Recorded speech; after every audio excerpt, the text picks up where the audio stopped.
सलाम। तो आज हम कंटिन्यू करते हैं चैप्टर नंबर 5।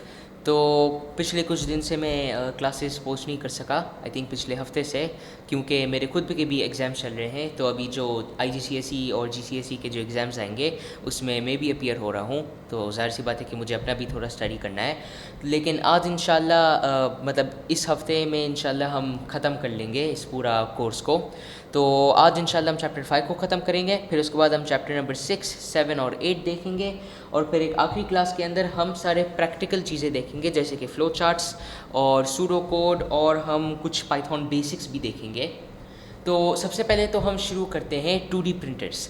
तो 2D प्रिंटर्स, अब वो ये सारे वही प्रिंटर्स हैं जो हम आमतौर पे यूज़ करते हैं, जो कैनन के प्रिंटर्स आते हैं या एचपी के प्रिंटर्स आते हैं। तो ये 2D प्रिंटर्स जो है ये मेनली चीज़ें को पेपर के ऊपर ही प्रिंट करते हैं। और 3 तरह के प्रिंटर्स हैं जो आजकल मोस्ट कॉमन यूज़ होते हैं। सबसे पहला टाइप है लेज़र प्रिंटर्स, फिर इंकजेट प्रिंटर्स और फिर डॉट मैट्रिक्स प्रिंटर्स। अब लेज़र प्रिंटर्स जो है वो पॉजिटिव एंड नेगेटिव चार्जेस को यूज़ करता है, मतलब एक इलेक्ट्रॉन्स, पॉजिटिव और नेगेटिव इलेक्ट्रॉन्स को यूज़ करके वो जो प्रिंट ड्रम से एमिट होता है, मतलब कि पॉजिटिव और नेगेटिव चार्जेस इलेक्ट्रॉन से एमिट होता है एक प्रिंट ड्रम से। एक चीज़ है आपका प्रिंटर के अंदर जिसका नाम है प्रिंट ड्रम, और उसके अंदर आपके पास पॉजिटिव और नेगेटिव चार्जेस इमिट होते हैं। तो ये जो आपका प्रिंट ड्रम है ये एक्चुअली आपका लेज़र्स फायर करता है, क्योंकि ये एक लेज़र प्रिंटर है तो ये लेज़र से प्रिंट करता है। तो आपके लेज़र्स के अंदर एक्चुअली वो पॉजिटिव और नेगेटिव चार्जेस है, और वो अलाउ करता है टोनर को। अब टोनर क्या होता है? वो जो आप कार्ट्रिज फिक्स करते हो प्रिंटर के अंदर, वो आपका टोनर बोला जाता है, या वो आपका इंक भी बोला जा सकता है। तो वो एक स्पेशल पाउडर होता है, यूजुअली वो ड्राई पाउडर का बना हुआ होता है। तो जब लेज़र एमिट होता है पेपर के ऊपर, तो वो जो ड्राई टोनर होता है, वो जो पाउडर होता है प्रिंटिंग का, जो पाउडर आप खरीदते हो, वो लेज़र के थ्रू आपके पेपर के ऊपर स्टिक होगा। और फिर उसके बाद वो स्टिक तो हो जाएगा, लेकिन ज़ाहिर सी बात है कि पाउडर परमानेंट तो नहीं होता है। फिर उसके बाद उसको परमानेंटली फिक्स करने के लिए एक फ्यूज़र यूज़ होगा। फ्यूज़र आप इस तरह से समझ सकते हो कि जिस तरह जब आप आयरन बार्स को वेल्ड करते हो तो आप एक वेल्डिंग टॉर्च को यूज़ करते हो, तो इसी तरीके से ही आपके पास एक छोटा सा फ्यूज़र होता है प्रिंटर्स के अंदर, जो इस्तेमाल होता है उस लेज़र और वो जो भी आपके पास पाउडर है जो आपका पेपर के ऊपर आ गया है, उसको परमानेंटली फिक्स करने के लिए आप एक फ्यूज़र को इस्तेमाल करते हो। और वो तो चलो हो गया लेज़र प्रिंटर्स। और लेज़र प्रिंटर्स का एक और भी बात ये है कि वो सबसे फास्ट टाइप ऑफ प्रिंटर है। मतलब इन तीनों से अगर आप कंपेयर करो तो लेज़र सबसे फास्ट है, फिर नंबर 2 पे इंकजेट, और फिर सबसे स्लोएस्ट जो है वो डॉट मैट्रिक्स है। फिर उसके बाद इंकजेट प्रिंटर्स। अब इंकजेट प्रिंटर जो है वो लिक्विड इंक को यूज़ करता है, तो उसके भी कार्ट्रिजेज आपको मिलते हैं, लिक्विड इंक कार्ट्रिजेज, जो इंक को स्प्रे करते हैं पेपर के ऊपर। और वो लाइन बाय लाइन, मतलब जैसे पेपर आगे बढ़ता जाता है वो इंक को स्प्रे करता है पेपर के ऊपर। और थर्मल बबल और पीएजो इलेक्ट्रिक टेक्नोलॉजीज़ भी प्रिंटर्स के अंदर आमतौर पे इस्तेमाल होते हैं। तो ये 2 टेक्नोलॉजीज़ है जो प्रिंटर में मोस्ट कॉमनली इस्तेमाल होता है। और फिर आखिरी चीज़ है डॉट मैट्रिक्स। अब डॉट मैट्रिक्स प्रिंटर्स जो हैं वो एक मैट्रिक्स यूज़ करते हैं, अ मैट्रिक्स ऑफ पिन्स। तो जिस तरह आपके पास पिन्स होते हैं नीडल्स जैसे, तो अगर आप एक पूरा नीडल्स का फॉर एग्जांपल एक ग्रिड बना लो, आप बहुत सारे नीडल्स को एक स्क्वायर शेप में बना लो फॉर एग्जांपल, तो वो एक मैट्रिक्स ऑफ पिन्स बन जाएगा। तो डॉट मैट्रिक्स प्रिंटर जो है वो बहुत सारे पिन्स यूज़ करता है, एक मैट्रिक्स ऑफ पिन्स यूज़ करता है, जिसके ऊपर जो है आपके पास एक इंक रिबन लगा हुआ होता है। तो जिस तरह आपका इंक होता है, इसी तरीके से पिन्स के ऊपर जो है आपका एक इंक रिबन लगेगा। और इंक रिबन के भी टाइप्स आते हैं, ब्लैक इंक रिबन होता है या और भी कलर के हो सकते हैं। मैक्सिमम आप एक इंक मैट्रिक्स के ऊपर 4 कलर्स डाल सकते हो, और आप इनको यूज़ करके कैरेक्टर्स को प्रिंट कर सकते हो एज अ मैट्रिक्स पेपर के ऊपर। तो ये least common type of printer है। अब ये इन 3 में से आपने मोस्ट प्रॉब्ली डॉट मैट्रिक्स के बारे में तो कभी सुना ही नहीं होगा, आजकल आई थिंक बहुत ही कम इस्तेमाल होता है, या फिर टेक्सटाइल्स और इस तरह की चीज़ें में इस्तेमाल होता है। नॉर्मली वो होम यूज़ में तो बिल्कुल भी इस्तेमाल नहीं होता है, क्योंकि वो सिर्फ और सिर्फ लेटर्स और जैसे छोटे ड्राइंग्स को प्रिंट कर सकता है वो, मतलब इस तरह के प्रॉपर कलर्स और डायग्राम्स और ये चीज़ें प्रिंट नहीं कर सकता है, तो इसलिए आमतौर पर ये इस्तेमाल नहीं होता है। फिर उसके बाद हम जाते हैं 3D प्रिंटर्स के ऊपर। अब 3D प्रिंटर्स जो है वो भी एक तरह का प्रिंटर ही है जिस तरह 2D प्रिंटर्स मौजूद है, लेकिन 3D प्रिंटर्स इस्तेमाल होते हैं एक 3D मॉडल बनाने के लिए। तो जिस तरह आप राइट पे अभी देख रहे हो एक रैबिट का मॉडल है, तो आप इस तरह के 3D मॉडल्स बना सकते हो इन रियल लाइफ, जो आप वाकई में हाँ मतलब हाथ में पकड़ सकते हो या उसके साथ आप कुछ कर सकते हो, बजाय 2D मॉडल्स को बनाना या 2D चीज़ें को प्रिंट करना एक पेपर के ऊपर। तो वो तो 2D है, लेकिन 3D में जब आप ऐसे करते हो तो फिर आपका मॉडल इस तरह से निकल जाता है। अब 3D मॉडल जो है वो thin layers of material like powder से बने हुए होते हैं। अब 3D मॉडल्स तो अब 2D प्रिंटर्स की अगर आप बात करो तो आपके पास वो अलग अलग तरह के प्रिंटर टोनर्स हैं, आपके पास या तो लिक्विड इंक है या फिर आपके पास वो रिबन्स है या फिर आपके पास ड्राई पाउडर है, वो फिर उस तरीके से पेपर के ऊपर प्रिंट होता है। लेकिन 3D प्रिंटर्स के लिए अब जाहिर सी बात है कि आप पाउडर तो यूज़ नहीं कर सकते वरना फिर वो 3D शेप नहीं बन सकता है, तो इसलिए और भी मटेरियल्स यूज़ होते हैं 3D प्रिंटर्स के अंदर।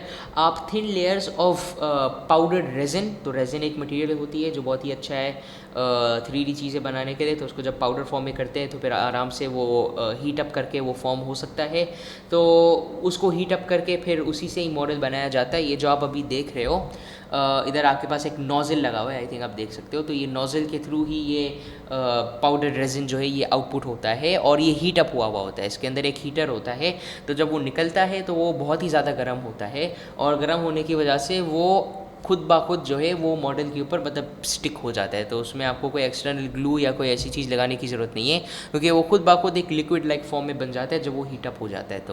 तो पाउडर रेजिन भी इसी तरह ही चलता है, पाउडर मेटल भी इसी तरह ही चलता है और सिरेमिक पाउडर भी इसी तरह ही चलता है। और कुछ 3D प्रिंटर जो है वो पेपर इस्तेमाल करता है। मैंने कभी पेपर का नहीं सुना है, अब वो बुक में लिखा हुआ था तो मैंने सोचा कि चलो मैं मेंशन कर लेता हूँ, लेकिन वैसे मैंने पर्सनली जो है मैंने सिर्फ यही 3 तरह के प्रिंटर्स देखे हैं 3D प्रिंटर्स। मैंने पेपर 3D प्रिंटर्स तो आज तक खैर नहीं देखा, आई थिंक वो आउट ऑफ यूज़ हो गया होगा मोस्ट प्रोबेबली, क्योंकि ये वाले जो बाकी के मटेरियल्स यूज़ होते हैं वैसे भी ज़्यादा एक्यूरेट है, ज़्यादा अच्छे हैं काम में और इतने महंगे भी नहीं है। अब इतने महंगे नहीं है, पहले ज़रूर था, तो इसलिए आमतौर पे अब यही इस्तेमाल होता है। पाउडर रेजिन, पाउडर मेटल और सेरामिक पाउडर, यही 3 चीज़ें इस्तेमाल होते हैं मोस्टली 3D मॉडल्स बनाने के लिए एक 3D प्रिंटर के अंदर। अब 3D प्रिंटर्स, कुछ ऐसे 3D प्रिंटर्स हैं जो एक चीज़ इस्तेमाल करते हैं जिसका नाम है बाइंडिंग टेक्नोलॉजी, और वो एक बाइंडर को यूज़ करता है सॉलिड लेयर्स को फॉर्म करने के लिए। ये आप इस तरह से समझ सकते हो जिस तरह आपका स्कूल बाइंडर होता है, आपके पास पता नहीं कितने सारे पेजेस होते हैं, अब उन सबको संभालने के लिए, उन सबको किसी जगह में रखने के लिए आप वो सारे पेजेस को एक स्टैक में डाल देते हो, उस स्टैक को आप डाल देते हो अपना बाइंडर के अंदर और फिर उसके बाद वो उसको बाइंड कर देता है ताकि आपके पास एक बड़ा सा फाइल में आपके सारे पेपर्स मौजूद हो। तो इसी तरीके से ही वो आपके सारे लेयर्स को बाइंड कर देता है। तो जब आपके इंडिविजुअल लेयर्स बन जाते हैं पाउडर रेजिन, पाउडर मेटल या सेरामिक पाउडर के साथ, तो वो लेयर्स को बाइंड करने के लिए जो है एक बाइंडिंग टेक्नोलॉजी भी इस्तेमाल होता है जिसके अंदर एक स्पेशल बाइंडर यूज़ किया जाता है ताकि आपके जो सॉलिड लेयर्स है वो एक साथ मर्ज हो जाए। और 3D प्रिंटर्स जो है वो एडिटिव प्रिंटर्स बोले जाते हैं। अब 2D प्रिंटर्स जो है वो एडिटिव नहीं है, लेकिन 3D प्रिंटर जो है वो एडिटिव बोले जाते हैं। इसका वजह क्या है? एडिटिव का मतलब ही यही है कि जब आप चीज़ें को लेयर बाय लेयर बनाते हो, मतलब है कि पहले अगर आप केक बना रहे हो, पहले आप उसका नीचे का क्रस्ट बनाते हो या उसका नीचे का लेयर बनाते हो, फिर उसके बाद आप ऊपर उसका आइसिंग डाल देते हो, फिर उसके बाद सबसे ऊपर आप उसके चेरीज़ या जो भी होता है वो आप ऊपर डाल देते हो टॉपिंग्स।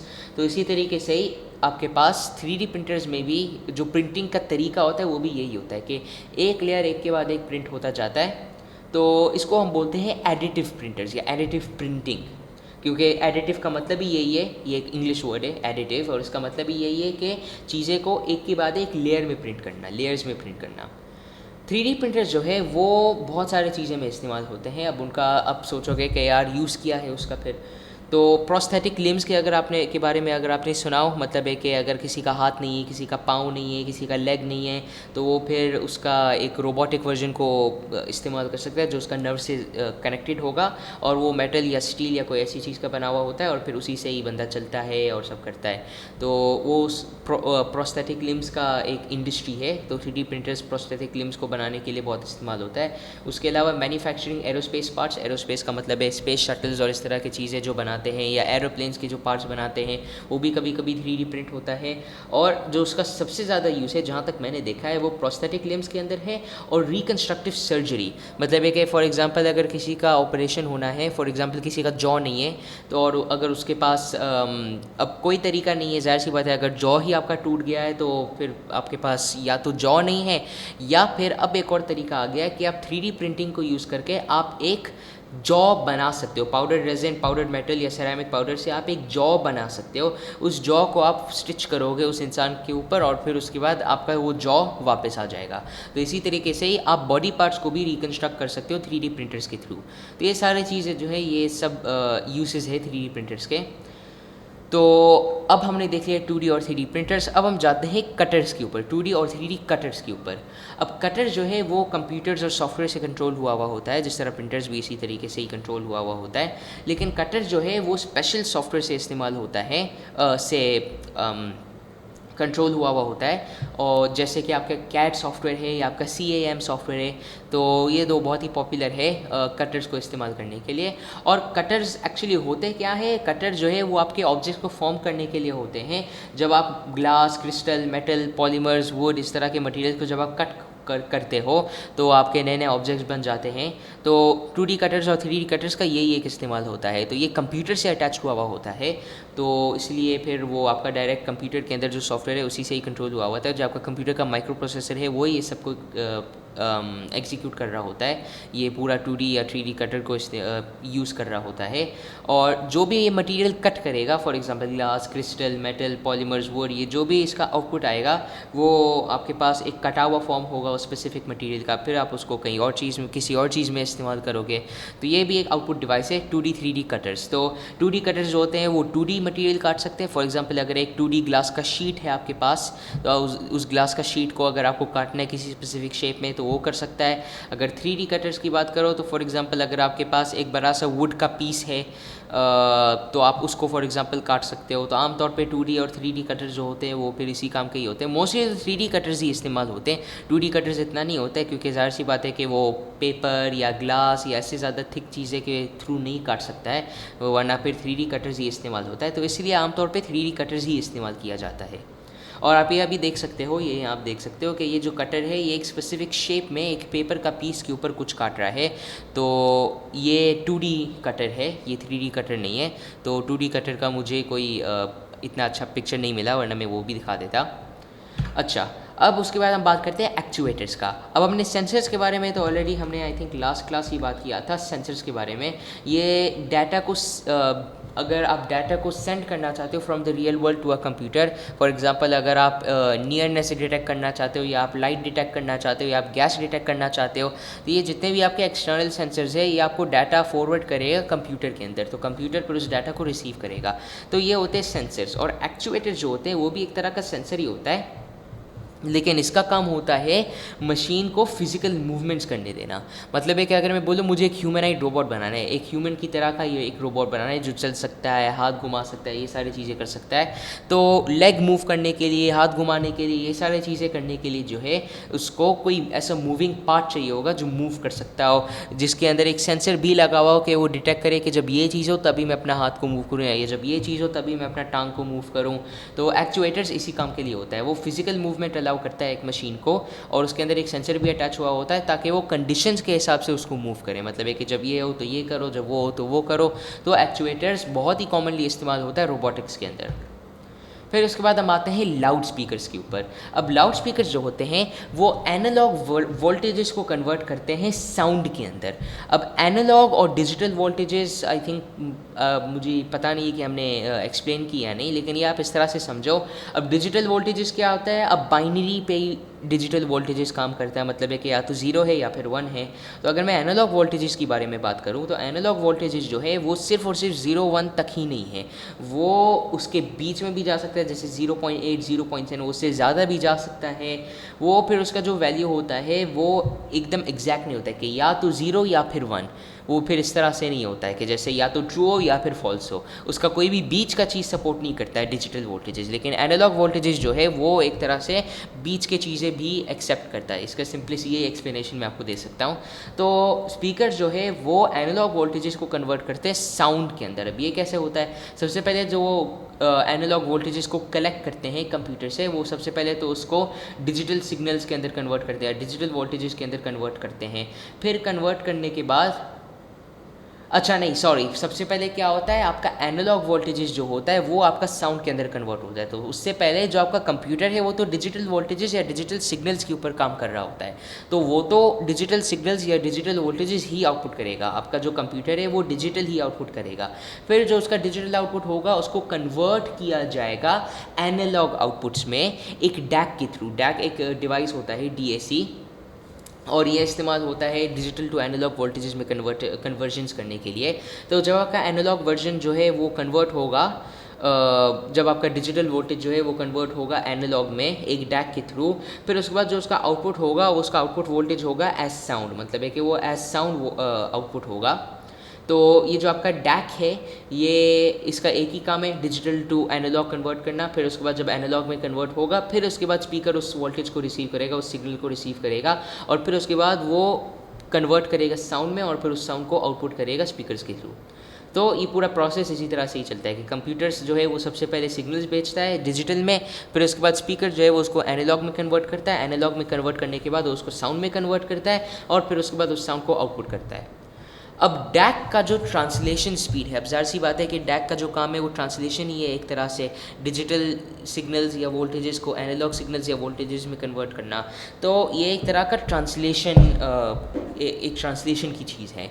तो जो इसका ट्रांसलेशन स्पीड है कि वो किस स्पीड पे ट्रांसलेट कर सकता है उसको सैम्पलिंग रेट बोला जाता है। और यूजुअली जो मोस्ट कॉमन सैम्पलिंग रेट होता है एक नॉर्मल डैक के लिए वो होता है 44100 सैम्पल्स पर सेकेंड। मतलब है कि वो आप इस तरह से समझो कि वो 44,100, मतलब है कि मैं इसको उर्दू में नहीं बोल सकता हूँ, चलो 44,100 वोल्टेजेस को, डिजिटल वोल्टेजेस को वो कन्वर्ट कर सकता है एनालॉग में हर सेकंड। और ये एक नॉर्मल अमाउंट होता है 16 बिट सिस्टम्स के लिए। अच्छा, अब उसके बाद हम देखते हैं LED LCD मॉनिटर्स, फिर उसके बाद हम लाइट प्रोजेक्टर्स के बारे में देखेंगे, और वो हमारा आखिरी चीज़ होगा, फिर उसके बाद ये चैप्टर ख़त्म हो जाएगा। अब हम पढ़ते हैं LCD और LED मॉनिटर्स के बारे में। तो LED मॉनिटर्स जो है वो LCD मॉनिटर्स का एक रिप्लेसमेंट है। अब LCD मॉनिटर्स जो थे वो एक चीज़ को इस्तेमाल करते थे, कैथोड फ्लोरेसेंट लैंप्स। अब सबसे पहले तो मैं इसका पूरा फॉर्म बना दूँ, वरना आई थिंक आप लोग कंफ्यूज हो जाओगे, आप मेरी बात को नहीं समझोगे। सबसे पहले तो LED का जो फुल फॉर्म है वो है लाइट एमिटिंग डायोड, ठीक है, और LCD का जो फुल फॉर्म है वो है लाइट कैथोड डायोड, ठीक है।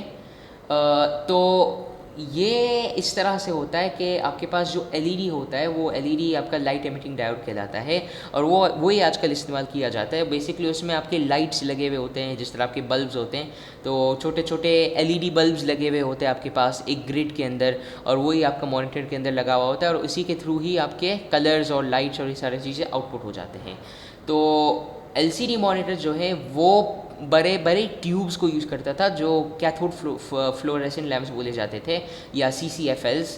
अब जो आपके बहुत बड़े बड़े टीवीज़ नहीं होते थे पुराने ज़माने में, जो मतलब उनको उठाना भी मतलब मुश्किल होता था, जैसे 2002 की बात कर रहा हूँ या 90s की बात कर रहा हूँ, तो टीवीज़ बड़े थे ही इतना ज़्यादा क्योंकि उनके अंदर LCD लगा होता था, मतलब है कि उनके अंदर लाइट कैथोड डायोड लगा हुआ होता था। आई थिंक ये मैं एक्चुअली गलत बोल रहा हूँ, आई थिंक ये लाइट कैथोड डायोड नहीं है, आई थिंक मैं इसका यहाँ मीनिंग्स लिखना भूल गया। LCD, सॉरी, हाँ मुझे ऐसा लगा कि मैं गलत बोल रहा हूँ। LCD का मतलब है लिक्विड क्रिस्टल डिस्प्ले, तो इसको मैं ज़रा करेक्ट कर लेता हूँ, मैं यहाँ लिख लेता हूँ ताकि कन्फ्यूजन नहीं हो। LED का मतलब है लाइट एमिटिंग डायोड्स, और LCD का जो मतलब है वो है लिक्विड क्रिस्टल डिस्प्ले, ठीक है। अच्छा, तो लाइट एमिटिंग डायोड वाले मॉनिटर्स या LED मॉनिटर जो आजकल इस्तेमाल होते हैं वो LCD मॉनिटर्स का एक रिप्लेसमेंट है। अब LCD मॉनिटर्स जो थे या लिक्विड क्रिस्टल डिस्प्ले वाले जो मॉनिटर्स थे, जो बहुत ही मोटे होते थे, वो मोटे इस वजह से थे क्योंकि उनके अंदर जो है बड़े बड़े ट्यूब्स लगे हुए होते थे। इनको हम कैथोड फ्लोरेसेंट लैम्प्स बोलते थे या CCFLs बोलते थे, और इनका वजह ये था डालने का क्योंकि फिर आपको ज़ाहिर सी बात है कि कोई लाइट ही नहीं दिखेगा। बैकलाइट का आपने कभी ना कभी तो सुना ही होगा, मतलब है कि जो लाइट आता है टीवी के थ्रू या मॉनिटर के थ्रू वो आपका बैकलाइट कहलाता है। तो ये बैकलाइट जो है, अब पहले तो LED नहीं था, पहले तो ये बड़े बड़े इस तरह के लैंप्स इस्तेमाल होते थे, तो इसलिए ये CCFLs जो थे वो इस्तेमाल होते थे टीवीज़ के अंदर या मॉनिटर्स के अंदर, और वो ही एक बैकलाइट की तरह काम करते थे। अब एलईडीज़ जो होते हैं, एलईडीज़ के अंदर एक थोड़ा अलग सिस्टम होता है। एलईडीज़ के अंदर अब ज़ाहिर सी बात है इतने मोटे तो नहीं है। मेरा खुद का जो जिस मॉनिटर के अभी मैं काम कर रहा हूँ वो मुश्किल से 1 इंच का थिकनेस होगा उसके अंदर, या उससे भी कम होगा, क्योंकि आजकल मॉनिटर्स ऐसे ही आने लगे हैं। आजकल जो टेक्नोलॉजी है वो एलईडी बेस्ड है या फिर ओएलईडी बेस्ड है, हम वो अभी देखते हैं कि क्या है। तो अब एलईडी है क्या? एलईडी का मतलब है लाइट एमिटिंग डायोड्स। अब हमने एलसीडी के बारे में तो पढ़ ही लिया है, लिक्विड क्रिस्टल डिस्प्ले मॉनिटर्स के बारे में। अब ये एलईडी मॉनिटर्स क्या है या लाइट एमिटिंग डायोड मॉनिटर्स क्या है? अब एलईडी मॉनिटर जो होते हैं उनके अंदर जो है, जिस तरह आपके एलईडी बल्ब्स नहीं होते हैं या इस तरह के एलईडी लाइट्स होते हैं वो लगे हुए होते हैं। अब एलईडीज़ के फ़ायदे भी यही है कि उनके अंदर जो मैक्सिमम ब्राइटनेस होता है वो बहुत ही ज़्यादा होता है, मतलब है कि वो ज़्यादा ब्राइट होते हैं। वो एक ज़्यादा वाइट लाइट आउटपुट कर सकते हैं, मतलब है कि जो CCFL की लाइट होते थे या जो लिक्विड क्रिस्टल डिस्प्ले के जो लाइट होते थे वो इतना वाइट नहीं था, वो थोड़ा दूसरे टोन्स की तरफ था, थोड़ा ब्लैक की तरफ था, ब्लैक एंड वाइट अगर आपको याद हो तो उस ज़माने में टीवी इसी तरह ही आते थे। तो इसलिए फिर उनका जो लाइट होता था, उनका जो आउटपुट होता था वो फिर इसी तरीके से ही होता था, और वो इतना मतलब प्रॉपरली इतना वाइट नहीं होता था, वो थोड़ा जैसे ब्लैक और वाइट का मिक्स होता था। वाइट के थ्रू तो सारे कलर्स बन सकते हैं, लेकिन पुराने ज़माने में ब्लैक भी उसके अंदर शामिल होता था, इसलिए सिर्फ ब्लैक और वाइट ही आउटपुट हो सकता था। लेकिन एलईडी मॉनिटर्स के अंदर वाइट लाइट ज़्यादा होता है, वाइट लाइट पे ही हर चीज़ बेस होता है बल्कि, तो इसलिए वाइट लाइट जो है वो आपका इमेज को ज़्यादा विविड करता है, मतलब है कि वो ज़्यादा नेचुरल लगता है, ज़्यादा ब्यूटीफुल लगता है। अब पुराने ज़माने से तो डेफिनेटली बहुत बेहतर ही है, और वो तो लिक्विड क्रिस्टल डिस्प्ले को इस्तेमाल करते थे, तो ज़ाहिर सी बात है कि आई थिंक आपको अंदाज़ा तो हो ही गया होगा कि एलईडी मॉनिटर्स में ऐसी क्या ख़ास बात है। तो एक तो ये है कि उनका मैक्सिमम ब्राइटनेस ज़्यादा होता है, वो उनका जो लाइट होता है एलईडी मॉनिटर्स का वो ज़्यादा वाइट होता है, उनका जो कलर डेफिनेशन होता है वो ज़्यादा अच्छा होता है। कलर डेफिनेशन के मतलब है कि किस रेंज के कलर्स दे सकते हो, कितने ब्राइट किस कॉन्ट्रास्ट के कलर्स आप देख सकते हो, वो जो आपका कलर डेफिनेशन है वो ज़्यादा अच्छा है। जो आपका मॉनिटर का एक्चुअल थिननेस है, जो उसका वेट है वो काफ़ी लाइट है, काफ़ी थिन है, और लास्ट ऑलमोस्ट इंडेफिनेटली, मतलब है कि ये सालों तक चल जाता है। अब जो आपके पास एलसीडी डिस्प्लेस होते थे वो तो अक्सर ख़राब हो जाते थे, लेकिन एलईडीज़ के साथ ऐसा नहीं है। उनका जो पावर कंजम्पशन है वो भी बहुत ही कम है, और उनका जो हीट है, उनका जो हीट कंजम्पशन है वो भी बहुत ही कम है। एलसीडीज़ जो आमतौर पे थे वो बहुत ही गर्म हो जाते थे, लेकिन एलसीडीज़ जो है एलईडीज़ जो है वो इतने गर्म नहीं होते हैं। और फिर उसके बाद हमारे पास है OLED मॉनिटर्स या organic light emitting diode monitors. अब OLED मॉनिटर्स जो थे वो एक तरह का LED ही होता था, लेकिन ये जो O आगे में लगा है, O का मतलब है ऑर्गेनिक। अब इसका मतलब ये होता था कि जिस तरह LED के अंदर जो है, एलईडी के अंदर एक एक्सटर्नल लाइट यूज़ होता था, मतलब आपका बैक लाइट यूज़ होता था। बैक लाइट के बगैर आपका मॉनिटर चल ही नहीं सकता है ना। लेकिन ओएलईडी जो है, ओएलईडी अपना खुद का लाइट को एमिट करता है, मतलब है कि उसको एक बैकलाइट की ज़रूरत ही नहीं है, वो बैकलाइट के बगैर चल सकता है। तो इसलिए वो आमतौर पर आँखों के लिए भी ज़्यादा अच्छा है, और वो अपना खुद का लाइट भी क्योंकि प्रोड्यूस कर सकता है। इस वजह से आम तौर पे जो आपका बिजली होता है जो वो लेता है वो भी कम होता है, क्योंकि उसका अपना लाइट ही नहीं होता है, तो बिजली आपका ओवरऑल कम ही आता है। लेकिन फिर वो इतना माइनर डिफरेंस होता है कि इसलिए मैंने यहाँ मेंशन नहीं किया है फैक्ट्स के अंदर, लेकिन वो भी एक उसका एडवांटेज है। तो OLED मॉनिटर जो है वो एक ज़्यादा नया टेक्नोलॉजी है, LED से भी ज़्यादा नया टेक्नोलॉजी है, और उनके अंदर जो होता है अपना एक लाइट होता है, वो बैकलाइट को इस्तेमाल नहीं करते हैं। अब OLED मॉनिटर्स के क्या फ़ायदे हैं LEDs के ऊपर? अगर मैं बोलूँ कि OLED मॉनिटर्स क्यों ज़्यादा अच्छे हैं LED मॉनिटर्स से कंपेयर करो तो OLED मॉनिटर्स जो होते हैं वो कुछ ज़्यादा ही थिन होते हैं, मतलब और भी ज़्यादा थिन होते हैं। तो अगर मेरा अभी करंट LED मॉनिटर 1 इंच का है तो ये होगा आधा इंच का या 0.2 इंच का, ऐसा। उनका जो थिननेस होता है वो भी और ज़्यादा होता है, क्योंकि अब जाहिर सी बात है कि अगर वो ज़्यादा थिन है, अगर आपका मॉनिटर ज़्यादा पतला है तो फिर उसके बाद जो आपका स्क्रीन होगा वो भी ज़्यादा पतला होगा। तो ओवरऑल वो पतला ही है, मतलब है कि वो आपका पूरा जो मॉनिटर है वो पतला भी होता है, वो फ्लेक्सिबल भी होता है, और वो लाइट वेट भी होता है। अब जो पुराने आपके पास कैथोड मॉनिटर्स होते थे, liquid crystal display LCD monitors जो आपके पास होते थे, वो अगर आपको याद हो तो बहुत ही आसानी से टूट भी जाते थे। तो LED मॉनिटर्स के साथ ऐसा नहीं होता है, स्पेशली OLED मॉनिटर्स के साथ वो ज़्यादा थिन भी होता है, फ्लेक्सिबल भी होता है, और लाइट वेट भी होता है। उनका जो लाइट होता है वो और भी ज़्यादा ब्राइटर होता है, मतलब है कि LED से भी ज़्यादा ब्राइट होता है उनका मैक्सिमम ब्राइटनेस, उनमें कोई बैकलाइट की ज़रूरत नहीं होती है, और फील्ड ऑफ व्यू FOV भी ज़्यादा है LED मॉनिटर से कंपेयर करो तो। अब FOV क्या है या फील्ड ऑफ व्यू क्या है? अभी तो मैं अपना मॉनिटर के बिल्कुल सामने बैठा हूँ, अगर आप थोड़ा राइट की तरफ शिफ्ट हो या फिर आप थोड़ा जैसे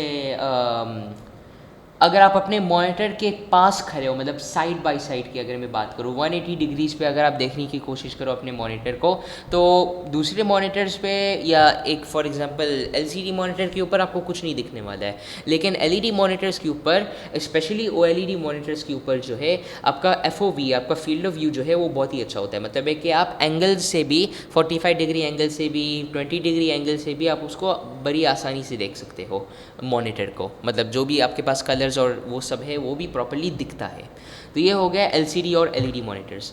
अब उसके बाद हमारे पास एक आखिरी आउटपुट डिवाइस है और वो है लाइट प्रोजेक्टर्स। फिर इंशाल्लाह हमारा चैप्टर 5 जो है वो ख़त्म हो जाएगा। अब प्रोजेक्टर्स जो है वो मेनली 2 टाइप्स के आते हैं, डिजिटल लाइट प्रोजेक्टर्स या डीएलपी प्रोजेक्टर्स, और लिक्विड क्रिस्टल डिस्प्ले या लिक्विड क्रिस्टल डायोड प्रोजेक्टर्स या एलसीडी प्रोजेक्टर्स। अब फ़र्क क्या है? डीएलपी प्रोजेक्टर्स जो हैं वो हज़ारों, बल्कि हज़ारों भी लाखों माइक्रो मिरर्स को इस्तेमाल करता है। अब ये मतलब बहुत ही छोटे छोटे मिरर्स होते हैं डीएलपी प्रोजेक्टर्स के अंदर। आपके पास लाखों बहुत ही छोटे छोटे मिरर्स होते हैं जो ऑन एंड ऑफ होते हैं, on off on off on off, इस तरीके से several thousand times a second. मतलब है कि हर सेकेंड वो कुछ हज़ार दफ़ा ऑन ऑफ होता है, हर सेकेंड। और ये मिरर्स जो आपके पास होते हैं इस प्रोजेक्टर के अंदर वो ऑन ऑफ होते हैं थाउजेंड्स ऑफ टाइम्स पर सेकेंड। और ये ऑन ऑफ होने की वजह से आपके पास बहुत सारे शेड्स बन जाते हैं, ग्रे कलर के बहुत सारे शेड्स बन जाते हैं। तो जो आपके पास एलसीडी मॉनिटर्स होते थे उनमें तो आपके पास ब्लैक और वाइट आता था, लेकिन आपके पास प्रोजेक्टर्स के अंदर ग्रे के बहुत सारे शेड्स आते थे। तो ये पूरा ग्रे के ऊपर बेस्ड हुआ है। और फिर उसके बाद इनमें कलर्स में कन्वर्ट कैसे होते हैं? फिर अगर हर चीज़ इसमें ग्रे ही आउटपुट होता है तो फिर कलर्स कहाँ से आउटपुट होता है? तो फिर उसके बाद जो आपका ग्रे है वो कन्वर्ट होता है कलर्स के अंदर, कलर फिल्टर्स को इस्तेमाल करके। कलर फिल्टर्स को इस्तेमाल करके आपके जो ग्रे के शेड्स हैं वो कन्वर्ट होते हैं कलर के अंदर, और फिर उसके बाद वो प्रोजेक्टेड होते हैं स्क्रीन के ऊपर। मतलब है कि उनको प्रोजेक्ट किया जाता है स्क्रीन के ऊपर कलर में कन्वर्ट करने के बाद। और कलर में कन्वर्ट कैसे होता है? कलर फिल्टर्स के थ्रू। वो ग्रे के जो वेरियस शेड्स है वो कन्वर्ट होता है कलर के अंदर, कलर फिल्टर्स को इस्तेमाल करके, और फिर उसके बाद आपका स्क्रीन के ऊपर वो प्रोजेक्ट हो जाता है। फिर उसके बाद हमारे पास है एलसीडी प्रोजेक्टर्स। अब एलसीडी प्रोजेक्टर जो है वो एक स्पेशल तरह का मिरर्स इस्तेमाल करते थे जिसका नाम है क्रोमैटिक कोटेड मिरर्स, जो लाइट को रिफ्लेक्ट करते थे डिफरेंट वेव लेंथ्स में। अगर आपने साइंस पढ़ा हो, फिजिक्स पढ़ा हो, तो लाइट जो है वो वेव लेंथ्स में ट्रैवल करता है, मतलब है कि वेव्स में ट्रैवल करता है। तो क्रोमैटिक कोटेड मिरर्स जो होते हैं उनका फ़ायदा ये है कि जब भी लाइट उस पर लगता है तो वो जब लाइट को रिफ्लेक्ट करते हैं तो वो मल्टीपल वेव लेंथ्स में से रिफ्लेक्ट करते हैं। मतलब है कि वो वेव लेंथ्स में सेपरेट करके रिफ्लेक्ट करते हैं। फिर उसके बाद जो उनका रिफ्लेक्शन आता है, जब ये सारे वेव लेंथ्स जो है होते हैं वो डिवाइड हो जाते हैं, फिर उसके बाद वो 3 एलसीडी स्क्रीन्स में पास ऑन हो जाते हैं। एलसीडी लिक्विड क्रिस्टल डिस्प्ले वाला, तो ये एलसीडी प्रोजेक्टर्स है, एलईडी प्रोजेक्टर्स नहीं है। तो ये फिर उसके अंदर आपके पास जो एलसीडी प्रोजेक्टर्स है उसके अंदर आपके पास 3 एलसीडी स्क्रीन्स होते थे, 3। और ये 3 जो है वो आपका जो लाइट के वेव लेंथ्स होते हैं जो सेपरेट हो चुके हैं, फिर उसके बाद वो उन सबको गैदर करके रिकम्बाइन करते हैं, रीमर्ज करते हैं एक इमेज के अंदर एक प्रिज्म को यूज़ करके। आपने प्रिज्म आई थिंक देखा होगा, मैथ्स में तो आई थिंक ज़रूर पढ़ा ही होगा आपने। तो प्रिज्म में मर्ज करके फिर उसके बाद जो उसका आउटपुट आता है वो एक कलर इमेज होता है। तो प्रिज्म के थ्रू जब आप अपना लाइट को अंदर डालते हो क्रोमैटिक कोटेड मिरर्स के अंदर, फिर उसके बाद वो आपके लाइट के वेव लेंथ्स को डिवाइड करते हैं। फिर उसके बाद वो वेव लेंथ्स फॉरवर्ड होते हैं 3 एलसीडी स्क्रीन्स के अंदर, वो आपका वेव लेंथ्स को कैप्चर करके उनको रीमर्ज कर देता है एक प्रिज्म को यूज़ करके। और फिर उसके बाद जो प्रिज्म से लाइट आउटपुट होता है वो एक कलर इमेज होता है, वो कलर इमेज फिर आपका स्क्रीन के ऊपर प्रोजेक्टेड हुआ होता है। तो ओवरऑल अगर आप बात करो तो स्टेप्स काफ़ी ज़्यादा है एलसीडी प्रोजेक्टर्स के अंदर, और इस वजह से एलसीडी के जितने भी चीज़ें वो आमतौर पे ख़राब भी ज़्यादा होते हैं। लेकिन डीएलपी प्रोजेक्टर्स जो हैं वो इतना कॉम्प्लेक्स नहीं है, कॉम्प्लेक्स इसलिए आज से कि इतने स्टेप्स नहीं हैं, लेकिन फिर उसका ओवरऑल वर्किंग भी ज़्यादा है। मतलब है कि आपके पास इतने सारे लाखों माइक्रो मिरर्स है जो स्विच ऑन एंड ऑफ हो रहे हैं हर सेकेंड। तो आमतौर पे ये जो आपके पास डीएलपी वाले प्रोजेक्टर्स होते हैं ये इतने ख़राब नहीं होते हैं जबकि ये सारे टास्क चल रहे हैं। और इसका वजह यही है कि जितने भी आपके पास टास्क होते हैं उतना ही ज़्यादा चांस है कि वो मशीन जो है वो ख़राब हो जाए। तो इसलिए डीएलपी प्रोजेक्टर जो है वो आमतौर पे इतने ख़राब नहीं होते हैं, मतलब एलसीडी से कंपेयर कम ख़राब होते हैं। तो इसलिए डीएलपी को ही ज़्यादा इस्तेमाल किया जाता है और इसलिए डीएलपी प्रोजेक्टर्स ही ज़्यादा महंगे होते हैं। तो ये हो गया है लाइट प्रोजेक्टर्स। अब हमने आउटपुट और इनपुट और आउटपुट डिवाइसेस का चैप्टर को ख़त्म कर लिया, चैप्टर नंबर 5 को ख़त्म कर लिया है। फिर इंशाल्लाह हम नेक्स्ट क्लास से जो है चैप्टर नंबर 6 को शुरू करते हैं। चैप्टर नंबर 6 में हम पढ़ेंगे मेमोरी और स्टोरेज डिवाइसेस के अंदर। तो जितने भी हमने अभी तक इनपुट और आउटपुट डिवाइसेस पढ़ लिया है, इंशाल्लाह वो सब आप अपने रिवाइज़ किया होगा जो पहले के, क्योंकि इतना बड़ा गैप आया है बीच में। और ये वाले भी आप ज़रूर याद कर लेना। तो इंशाल्लाह परसों जो है एक नया क्लास आ जाएगा जिसमें हम चैप्टर नंबर 6 को कवर करेंगे, मेमोरी डिवाइसेस को। तो इंशाल्लाह फिर नेक्स्ट क्लास में मिलते हैं, और फ़िलहाल के लिए अल्लाह हाफ़िज़।